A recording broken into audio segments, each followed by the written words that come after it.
Morning, everyone. Uh, I am recording our module week 12 with the topic designing and managing product. So at the end of this lesson, we are expected to extrapolate the term product and differentiate the core, facilitating, supporting, and augmented product. Explain how accessibility, atmosphere, customer interaction with the service delivery system, customer interaction with other customers, and customer co-production are all critical elements to keep in mind when designing a product. Understand branding and conditions that support branding, and illustrate the product life cycle and its application to the hospitality and tourism industry. So, as an introduction, so what is a product? So, pag sinabi natin product in tourism and hospitality marketing, so we are not just talking about doon sa physical product natin or yung mga tangible product. So, kasama rin po dito yung mga services na pinoprovide natin sa ating customers. So, sabi nga dito, luxurious hotel stay, relaxing Hawaiian getaway, a fast food meal, or a guided tour of historic sites. Products come in various forms. So, ayan, kasama po dito yung mga services na pinoprovide natin sa ating customers. So, yan sabi, luxurious hotel stay, so, relaxing getaway, fast food meal, so, guided tour of historic sites. So, lahat po yan is a form of product in various forms nga. So anything na in-offer natin sa customers para mag-fulfill ng kanilang desires, needs, and satisfaction, so it is considered products sa tourism and hospitality field. So, yan. Sabi nga dyan, this includes tangible items,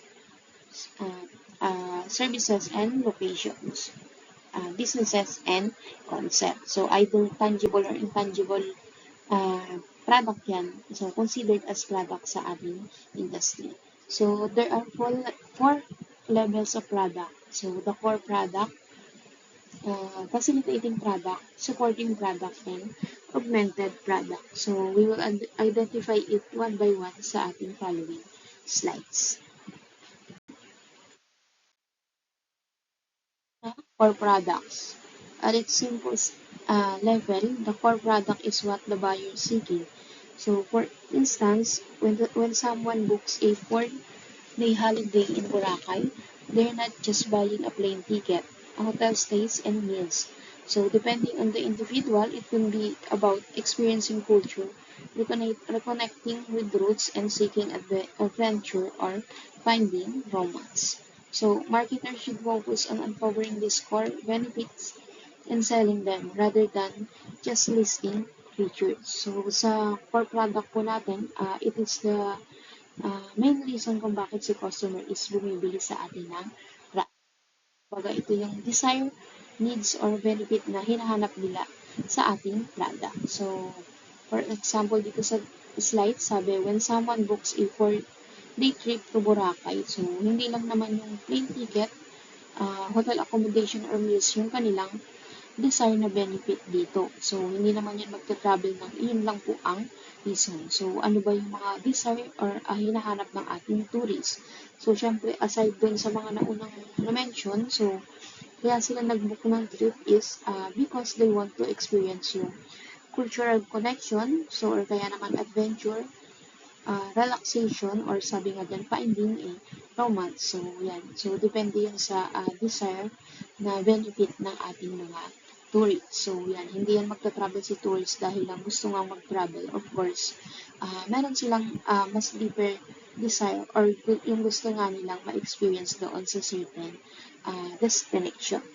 So, sabi dyan, marketers should focus on uncovering these core benefits and selling them rather than just listing features. So, dapat, as in marketers, we should focus din dito sa mga emotional or personal benefits. So, hindi lang doon sa basic features ng ating product. So, kasi that's what truly motivates yung ating consumer para pili or mag-avail ng ating mga products and services.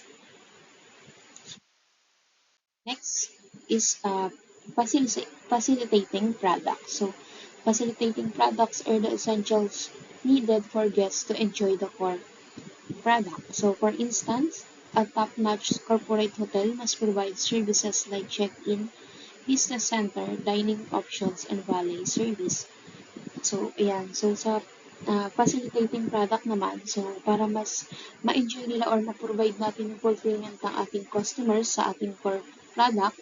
So, kumbaga, si facilitating product, hindi siya yung nagbibigay ng excitement sa ating customers. But without them, kulang po yung kanilang core experience. So, yan, kulang yung experience ng ating mga customers kung core product lang ang ating i-offer. So, kumbaga, hindi nila na-experience yung excellent customer service. So, for example nga dito, in a corporate hotel, so, bukod dun sa accommodation, which is essential, so, importante din na meron tayong mga services na pinoprovide sa kanila. So, like check-in and check-out service, business center. So, meron tayong in-offer na dining options for the convenience ng ating guests. So, nabanggit din dyan, so, valet service. So, ano ba yung function ni valet runner sa isang hotel? So, si valet runner po is under siya ng housekeeping department. So, pinoprovide niya yung assistance para dun sa mga guests during their stay. So, para siyang personal assistant ng mga guests. So, ina-assist niya si guests doon sa packing and unpacking ng kanilang luggage. So, pagdating ni guests.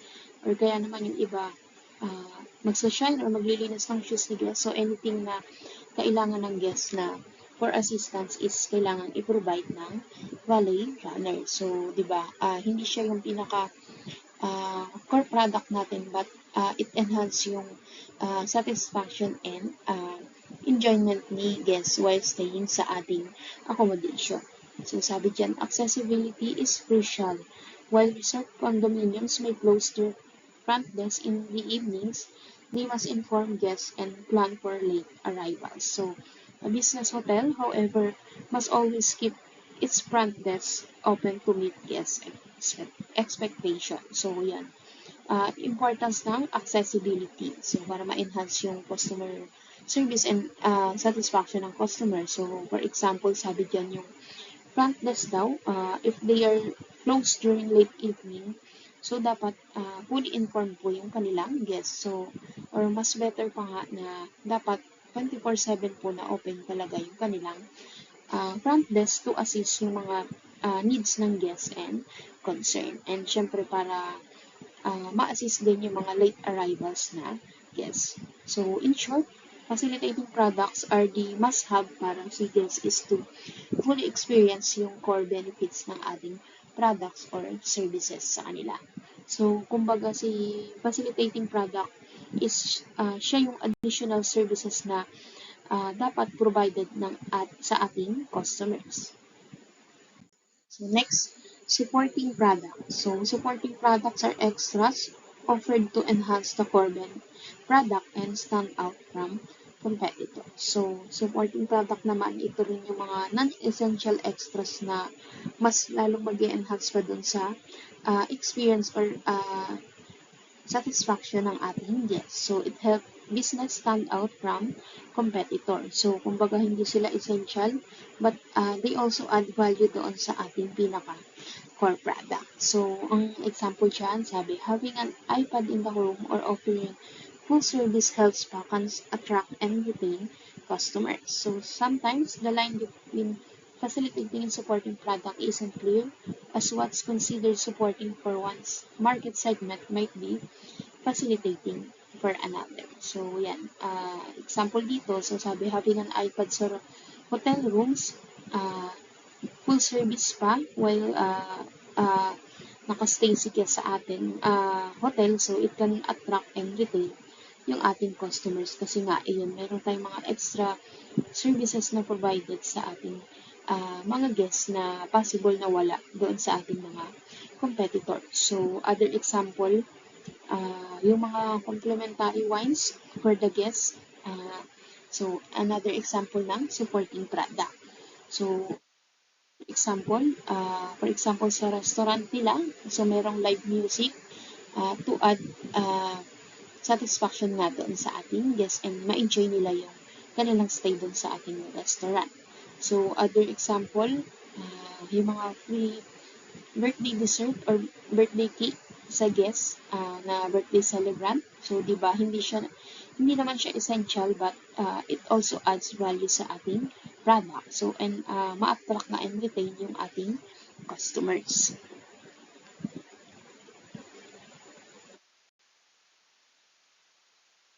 So, next, the augmented product. So, the augmented product includes aspects like accessibility, atmosphere, customer interaction, participation, and interaction with others. These elements, along with the core and supporting product, shape the overall customer experience. So, dito naman sa augmented product, so, we have to consider daw yung accessibility. So, for example, madali bang mag-book sa ating website? So, madali ba yung ating reservation process?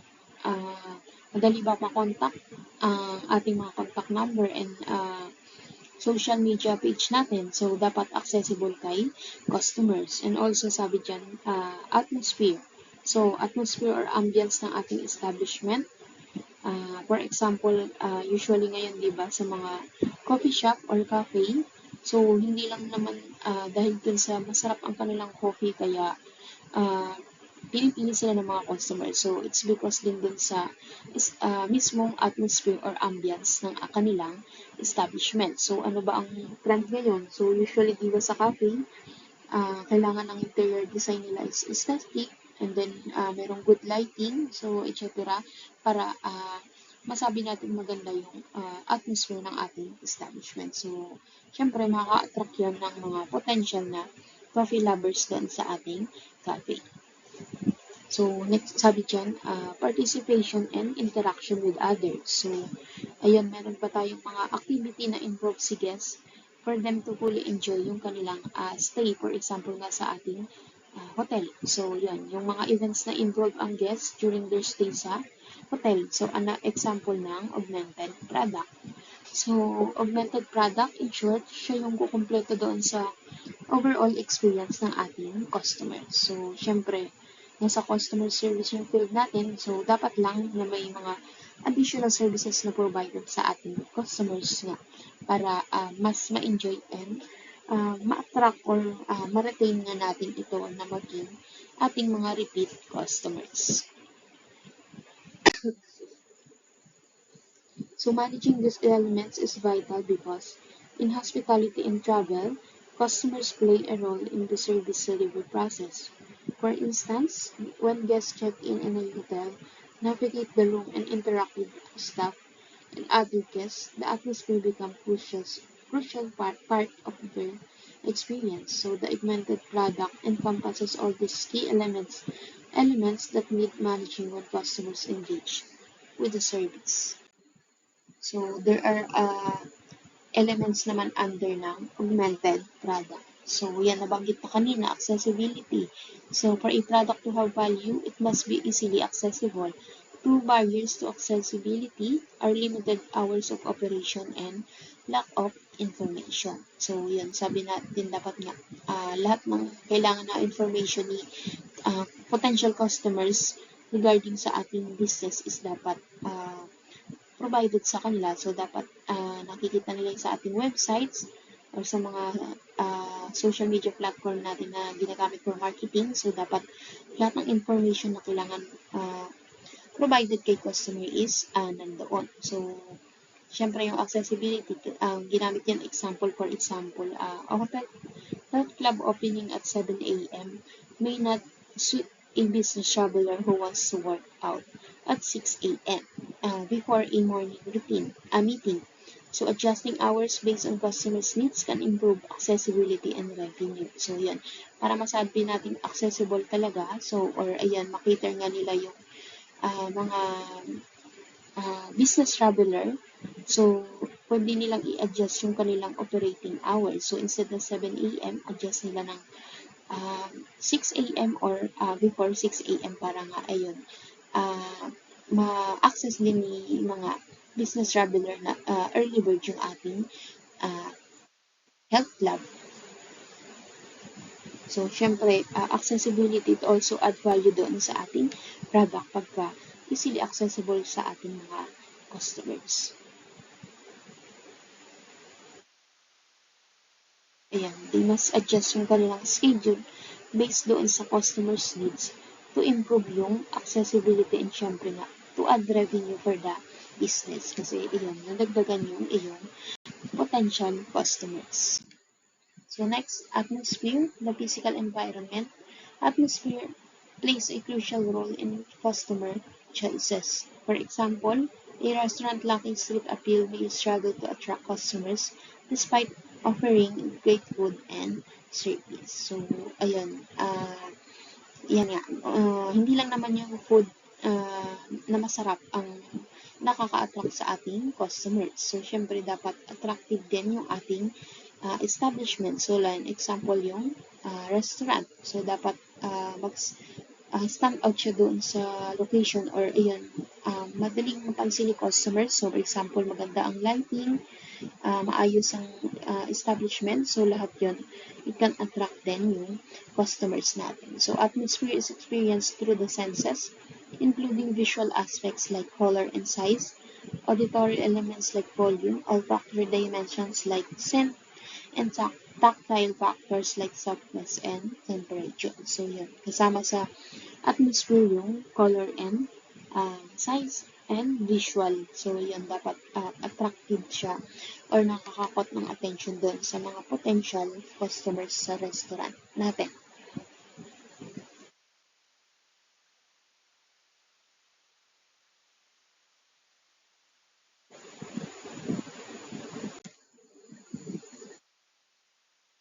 So next, customer interaction with the service delivery system. So customers actively participate in the delivery of hospitality travel product involving joining, consumption, and detachment pieces, making it easy for customers to inquire about products and providing sampling opportunities like offering sample plates of native foods can enhance the joining base and introduce customers to new experiences. So, dito naman banggit kanina, di ba, yung mga examples, mga activities na may involvement yung ating guests or customers. So, for example, during their stay sa hotel, we will offer ng yoga class, free yoga class para din sa guests. So, para mga activities na meron involvement or participation ng mga guests. So next, customers as employees. So customers often contribute to product production, increasing capacity, improving satisfaction, and reducing costs. For instance, in self-service breakfast, guests help themselves, reducing the need for wait staff. So involving customers in product delivery can be beneficial for both parties. So yan, yung ginamit na example, self-service breakfast. So, kasi di ba, it reduce yung cost daw na instead na may staff na naka-assign lang to serve food, so dahil nga self-service siya, so yung guest na mismo ang nagsiserve ng kanilang so reducing yung need for staff doon sa area ng breakfast buffet. So, by involving yung ating customers dun sa simple tasks like self-service breakfast nga, so, they can enjoy din iyon, yung experience na, ayun, sila yung nagsiserve ng sarili nilang food. And syempre, nakakasave din tayo ng time and adding convenience din dun sa ating guests.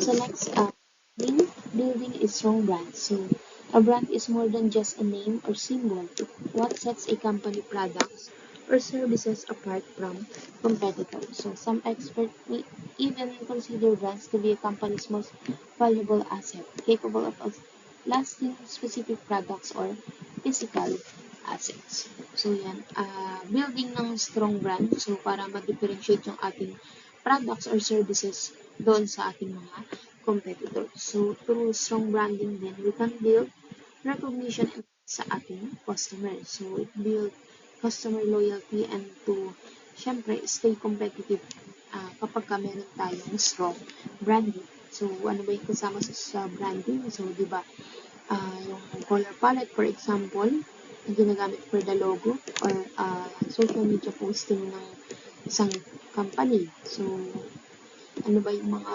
symbol or nandun sa logo or kaya naman yung kanilang tagline na ginagamit sa branding. It is the process of giving products and services the power of a brand. It's about creating distinctions between products to attract customers. This process requires careful planning and management.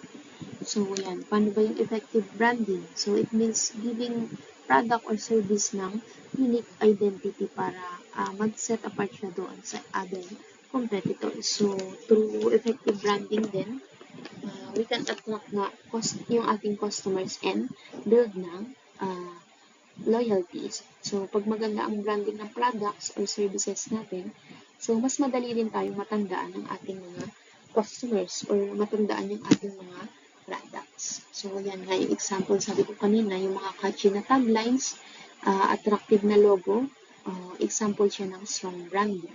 So, syempre yung color palette ng company, meron din yung impact doon sa ating business.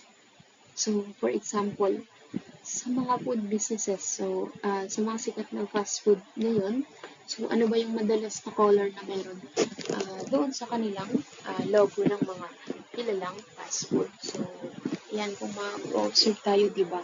Usually, merong color red sa mga logo or color palette ng mga food establishment. So, kasi according to study, ang color red daw is can stimulate ng appetite. So, mas eye-catching din daw pagka may color red sa logo ng mga food businesses. So, it creates excitement or urgency nga, which is perfect doon sa fast food promotion or food establishment promotion.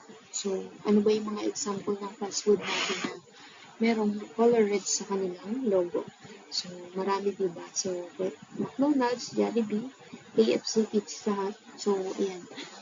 Ang daming food na merong color red sa kanilang logo and color palette.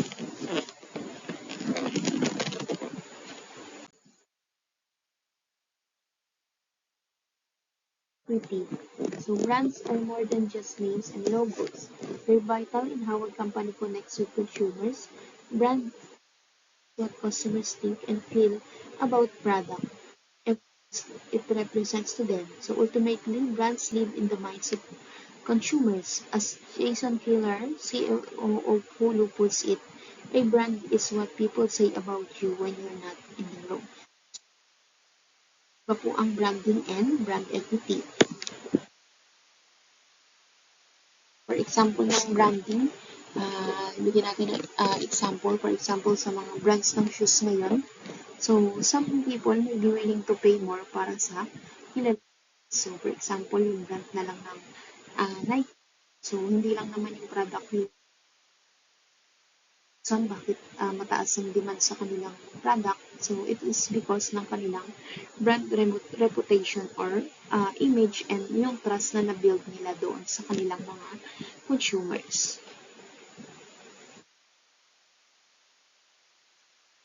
So, in short, si brand equity is what makes customers choose your brand over doon sa other competitor kahit na ba meron kayong similar product. So, dahil nga maganda ang inyong brand equity. So, another example, sa Apple company naman, so, ayan, meron din silang strong brand equity. So, when people see the Apple logo, so, they instantly think na high quality yung gadgets. So, stylish yung design. And then, mas premium experience daw using Apple gadgets.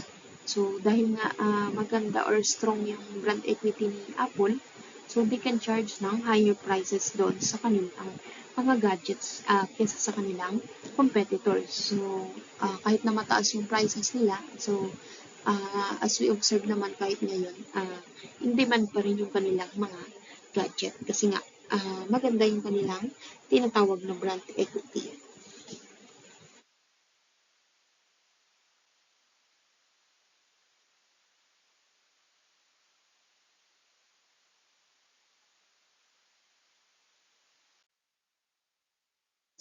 brand positioning. So, pag sinabi natin yung brand positioning, again, it is how you will introduce yung sa market yung iyong product. So, or kung how you want your product to be recognized by your target customers. So, sabi, marketers aim to establish their brands in the minds of uh, their target customers. So, una, product attributes. This is the lowest level of positioning where brands highlight specific features or qualities. So, yan. So, pag sinabi natin product attributes, siya yung in other term, positioning. So, dito sa product attribute, uh, specific features ng product. So, yung walang unique or uh, basta yung specific features lang yung hina-highlight. So, kumbaga yung benefit lang ng customers doon sa ating product. So, sabi, this approach is weak. This approach is weak because competitors can easily copy features and ang hinahanap kasi talaga ng customers is about how those features can benefit them. So, hindi naman yung basic features ng product yung makaka-attract sa kanila, di ba? Kundi kung ano yung benefit nila when they choose your product. So, next, desirable benefits. So, ito naman yung mas stronger level na ng brand positioning. So, sabi, brands can be better positioned by associating their names with a desirable benefit. So, in industries like hospitality and travel, these benefits often revolve around customer service or experience. So, instead of just focusing on features, brands highlight what customers will gain or experience by choosing their brand. So, ayan. So, instead of highlighting lang yung mga basic features, dapat yung mas highlight din yung values ng ating product. So, for example nga, ng desirable benefit is yung great customer service or yan, napoprovide natin yung customers.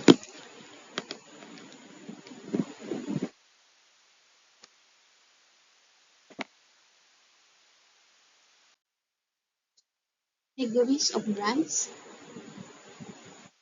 Retaining customers seeking variety who might otherwise switch to another brand. So, ayan, one of categories of branding. So, customer retention through variety. So, dapat yung companies, they offer different products as customer preferences. So, or yun nga, merong different variety ng product natin. So, for example, sa hotel accommodation, so instead na of just offering ng standard room, so, di ba merong different variety ng room types para makater yung different preferences ng ating customers. So, it helps to retain customers din. So, syempre, yung mga repeat guests natin, they might want to try na ng different room types. So, pag bumalik sila sa ating hotel. So, advantage na meron tayong different variety ng rooms na offering ng ating hotel accommodation.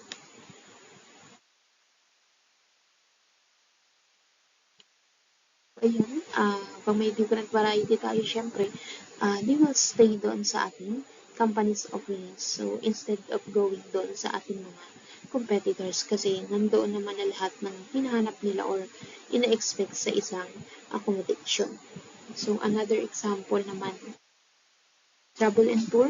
So, instead of offering ng standard island hopping tour, so dapat yung tour operator, meron silang tour offering. So, pwedeng merong budget-friendly tours or kaya naman or cultural immersion tour. So, yun, dapat merong different types of tours para maraming variety of choices yung kanilang tourist clients. So, kasi magiging boring naman kapag para sa customers kung puro standard lang yung product and services na in-offer natin. So, kailangan daw merong variety of offerings tayo for customers. Next, encouraging competition. encouraging competition within the company, achieving cost efficiency in advertising, sales, and merchandising and distribution. So, ayun, yung internal competition within the company. So, ang example niyan, for example, sa airline group of company. So, merong dalawang airline brands na under lang naman ng isang company. So, kunwari, sister company sila. So, nagkakaroon ng healthy competition. Each airline brand may sarili silang strategies. So, they compete with each other, pero both airline naman magbe-benefit kasi nga mas na improve their strategies, and then syempre under lang naman sila ng isang company. So both sides nila syempre magbe-benefit yung isang company. So achieving cost efficiency in advertising, sales, and merchandising. So ayan yung cost efficiency kasi nga they are managing several brands under lang ng isang company. So for bigyan natin ng example. So, for example, kay Unilever Company. So, ano ba yung mga brands ng products under ng Unilever gamit natin sa ating daily lives. Example, Dove soap. So, under siya ng Unilever. Sans shampoo, Vaseline shampoo, Pants, Close Up toothpaste. So, marami silang branding ng products under ni Unilever Company. So, doon na lang tayo sa Sunsilk shampoo and Vaseline shampoo nila. So, kung mapapansin nyo, bakit kaya naglabas ng dalawang branding ng shampoo si Unilever? So, doon pa lang, imagine they have two different brands ng shampoo. So, kahit alin doon sa dalawa yung maging choice ng customer nila or consumer, siyempre, sales pa din yun ni Unilever. Kasi nga, they are under the same company. So, nagiging cost efficient siya kasi all brands is under lang ng isang advertising, sales, merchandising, and distribution. So, company like Unilever, nakakatipid sila kasi running ng different brands ng separate business, nasa isang company sila.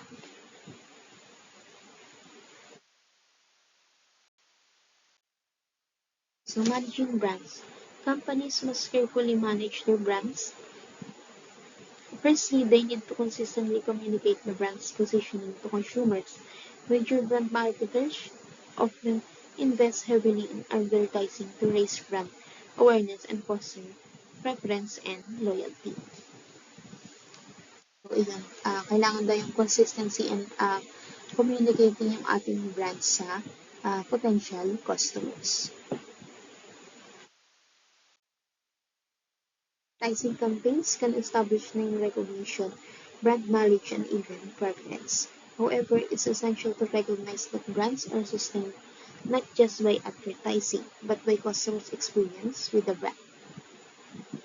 So, yan, alam naman natin to, syempre, advertising campaign, marketing strategies. So, lahat yan will build ng good branding and brand image ng business. So, nowadays, madali ng customers with our brand through various channels. Yan. For example, online, mga online feedback. So, pwede na naman through word of mouth.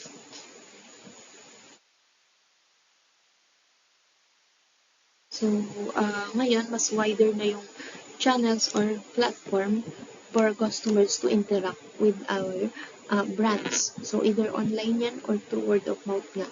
Kaya, we have to maintain yung ating brand image kasi sobrang powerful na nung customer feedback ngayon to influence yung mga potential customers natin. Kasi nga, pwede na silang mag-iwan ng feedback doon sa via online or sa ating mga online pages.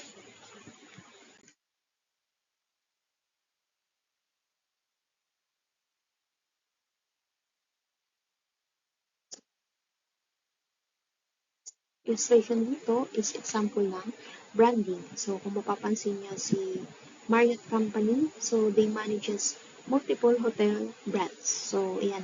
Lahat yan under ng Marriott Company. So, Renaissance, Residence Inn, Orchard Marriott, so Town Place Suites, lahat yan, different hotel brands under lang ng Marriott Company. So, each hotel brands, may kanya-kanya silang target customers or ayun, kanya-kanya yung kanilang mga offerings, product offerings. So, may hotel for luxury accommodation, for extended stay, so etc. So, while si Marriott, isa lang yung sources ng different hotel brands na to. So, nakakatipid sila when it comes to expenses and magiging efficient kasi nga under lang ng isang uh, booking system or reservation system. So, yung marketing team nila, isa lang din dito sa kanilang different hotel brands. So, it reduces yung cost and increasing efficiency sa isang business. So, new product development. Creating new product is a big challenge for companies. Success customers, markets, and competitors is crucial. It involves careful planning and a customer-focused approach. This begins with brainstorming for new product ideas.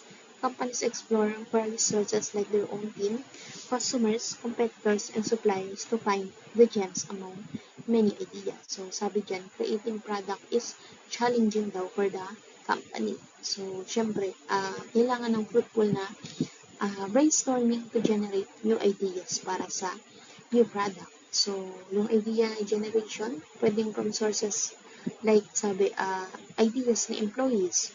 So, customers preferences or pwede rin yung sa ating competitors, pwede natin i-adapt yung new ideas and then improve it para mas maging unique.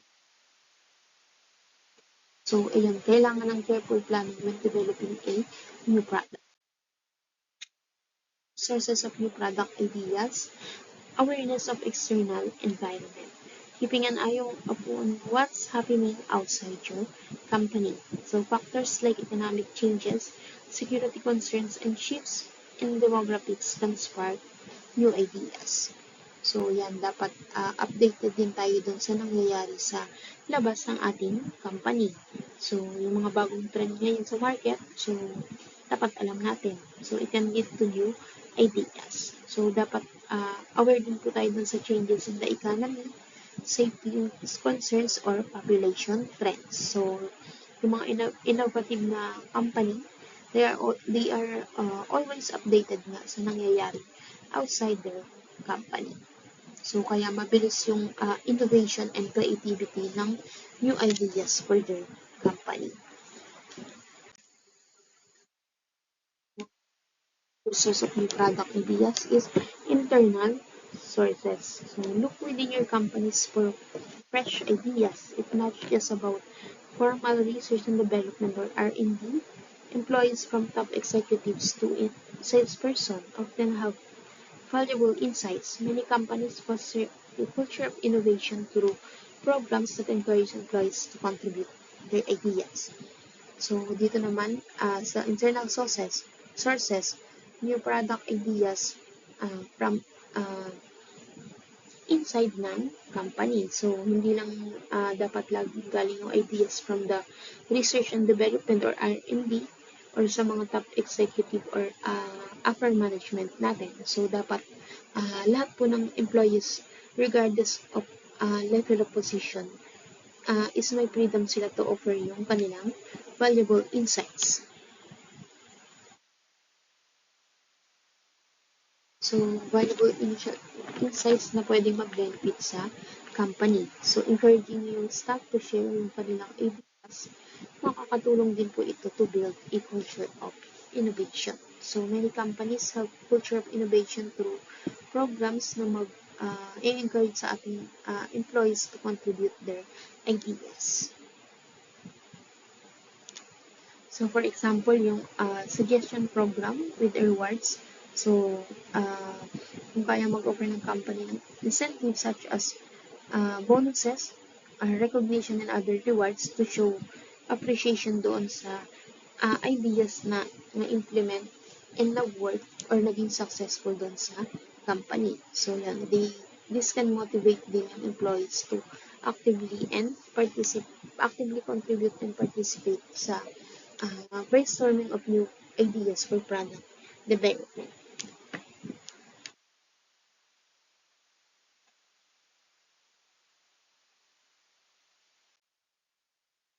So next, external idea sources. Don't overlook the wealth of ideas outside your company. So distributors, suppliers can provide valuable insight. So sa external idea sources, so yan yung mga idea from distributors, suppliers, and competitors na na-adapt natin. So through industry event, for example, yung mga trade shows, conferences, and seminars na pwede ding makakuha ng new idea si company.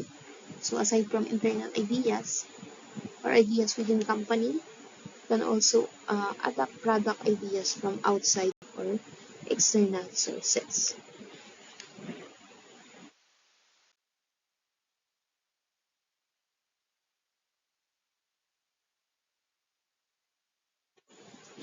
So next, crowdsourcing. Embrace the power of the crowd. Crowdsourcing opens innovation process to a wide range of people, including customers, independent researchers, and public. So, for example ng crowdsourcing is yung survey. So, survey can be a form of crowdsourcing kasi it is used to gather ideas, feedback, or preferences from a larger group of people. So, crowdsourcing, nagagather tayo ng ideas, information, or opinions from people outside ng ating company.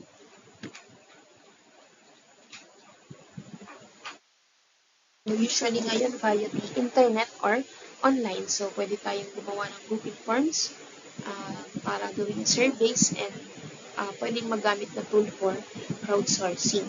So, it helps businesses to craft better product kasi nga nagkakaroon tayo ng insights or opinions doon sa mga potential customers natin. So, nalalaman natin kung ano yung mga preferences nila.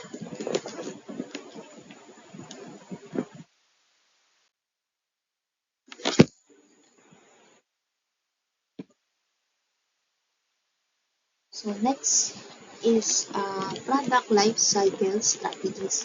So once new product is launched, the goal is to keep it successful as long as possible. Managers tweak the marketing strategy over time to maximize profit. So this strategy evolves through 5 stages of the product life cycle. So, pag sinabi natin product life cycle in marketing, ito yung different stages na pinagdadaanan ng ating produkto sa company. So, in order to stay relevant sa market yung product, dapat kailangan ng effective strategies ng company. There are 5 stages ng product life cycle. So, yeah, from the product development up to maturity and or decline and or removal from the market ng ating product. So, isa-isahin natin yung 5 stages ng product life cycle. So, una, product development. So, it starts with creating the product idea, zero during this phase, but costs add up as development progresses. So, dito sa product development stage, so in this stage, nagde-develop pa lang tayo ng product idea. So, of course, wala pang sales. So, kasi nga, wala pa naman sa market yung ating product. Pero, ito yung product life cycle stage na mataas daw yung cost and expenses. Kasi nga, during product development, so, pwedeng gumagawa ng research, design, and testing yung company. So, syempre, malaking expenses po yan. So, their focus is on building the product before ito maging ready sa market or introduce sa market. So, next stage is introduction. So, slow sales growth as the product enters the market. Profits are low due to high introduction cost. So, dito sa next stage, so, nag-i-start ng i-introduce sa market yung product. So, in this stage, ah, low pa daw yung sales or income kasi nga nagsisimula consumers doon sa ating product. So, mababa pa yung sales or kung minsan negative pa nga kasi due to high cost ng marketing and promotion para mas makilala pa yung kasi nga bagong launch pa lang sa marketing product so kailangan nilang magpakilala through marketing or promotion. So, yan. Ang sa stage na to ng product life cycle introduction, so, focus yung mga businesses in building awareness and attracting initial buyers or customers. Kumbaga, ayun, nagpapakilala pa lang sa market yung bagong product. So, next stage is growth. So, rapid market acceptance lead to increasing profit. So, in this stage, yung product is starting to gain na ng popularity sa market. So, nakikilala na sa market yung ating product.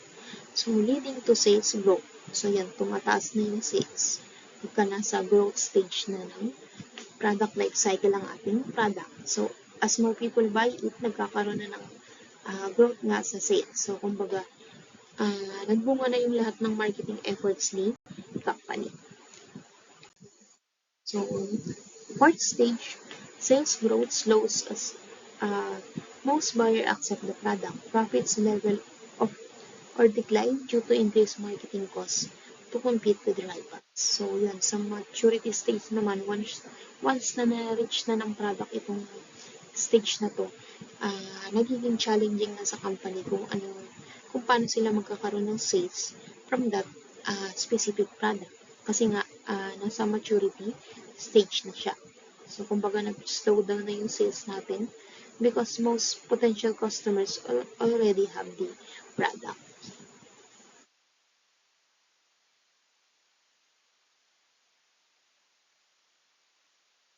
Increases, challenge to maintain din yung sales.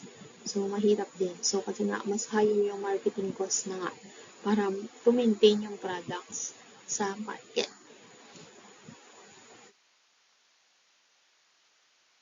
So, the last stage ng ating product life cycle is decline. So, sales drop quickly and profits decrease.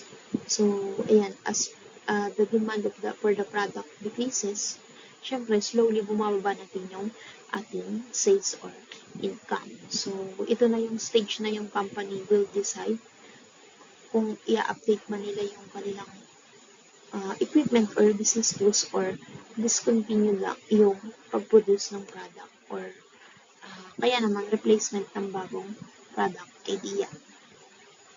Kumbaga, nag-phase out na yung product natin kasi nga nawala na ng demand and sales kapag na-reach nyo na yung decline stage.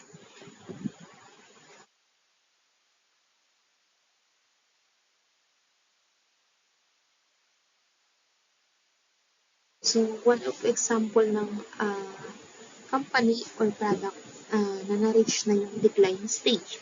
So, one of the best example si Nokia company. So, during our time, sobrang in-demand talaga ni Nokia kasi nga wala pa naman yung ibang brands ng gadgets. So, ano ba yung nangyari kay Nokia? So, in the early 2000, so, top mobile phone brand po si Nokia. So, sobrang mataas nga ang demand and mataas ang sales ni Nokia. So, as time pass by, syempre hindi na nakasabay sa innovation si Nokia. So, and nag-start ng uh, so, sa decline stage ng Nokia, with the rise ng smartphone like mga Android phone and iPhone, so hindi na nakakip up doon si Nokia sa mabilis na changes ng technology. So, as a result, their sales drop and tuluyan ang nawala sa market si Nokia. And then after nun, na-acquire na ni Microsoft si Nokia. So, binili na ni Microsoft si Nokia.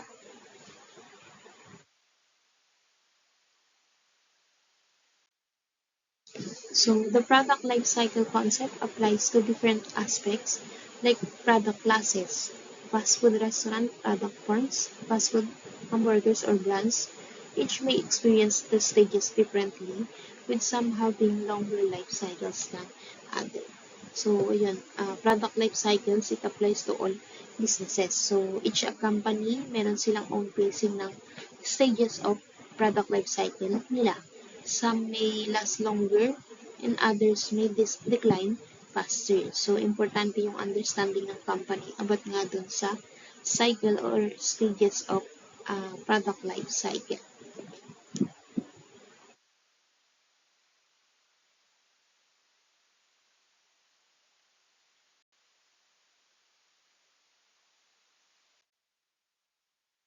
Support, meron na tayo sa Schoology. So, equivalent 12 and 13 na yun yung ginawa kong article na review. So, ayan. Antayin nyo na lang ma-upload yung mga other activities sa ating Schoology.